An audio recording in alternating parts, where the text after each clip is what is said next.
right, this is fans' opinion and question for the day. I'm with Turkey here. How do you do today? Good evening. All right, question for the day for Turkey. Barcelona has faced significant challenges both on and off the pitch in recent years. How do you evaluate their current rebuilding process, and what are the key factors that will determine their return to European prominence?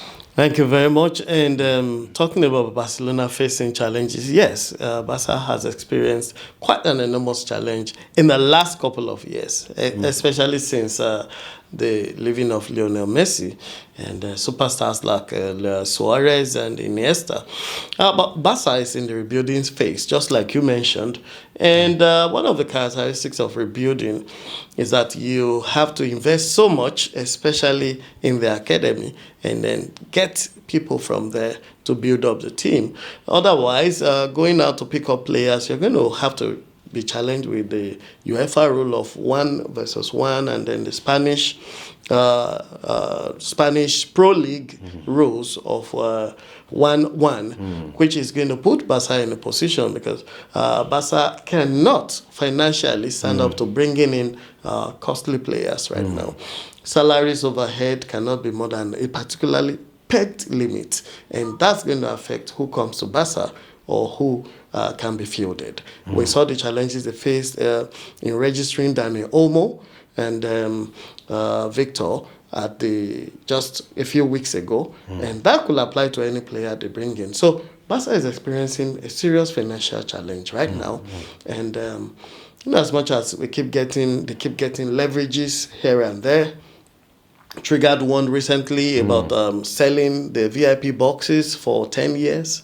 And that's a lot, making €100 million in order to get Dani Olmo and Victor registered.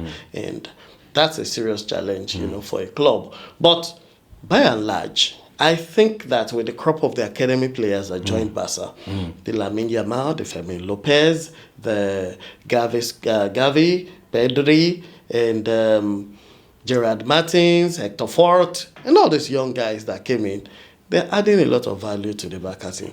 And, big thanks to Hansi Flick, who has been able to put these guys together and is actually cooking, He's been using them to cook well. They just cooked for Valencia twice in a row. Wow. 7-1 and 5-0.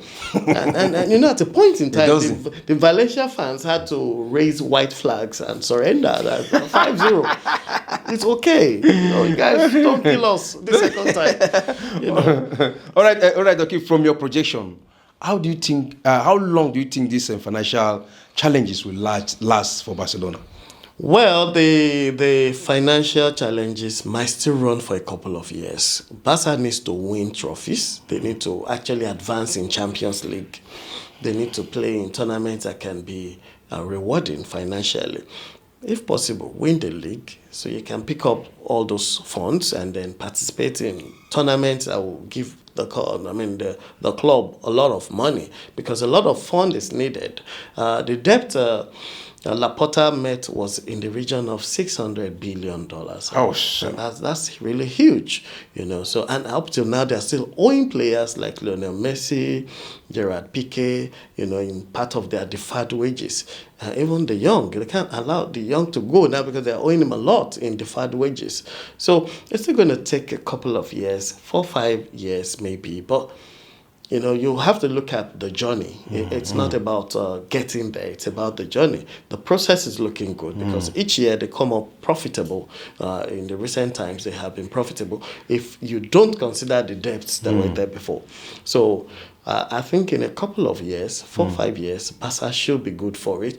But the academy boys are also growing up fine, and if those guys mature well, they can actually win things. They can actually get a trouble this year. And you can actually sell 1 or 2. And along the way, they can sell. Some of them can be, sold out for a good amount of money. Yeah. So Barca will come through 3-5 years. All right. Thank you very much, Doki. Thank you very much. You can drop your comment section. You can drop your comment in our comment section.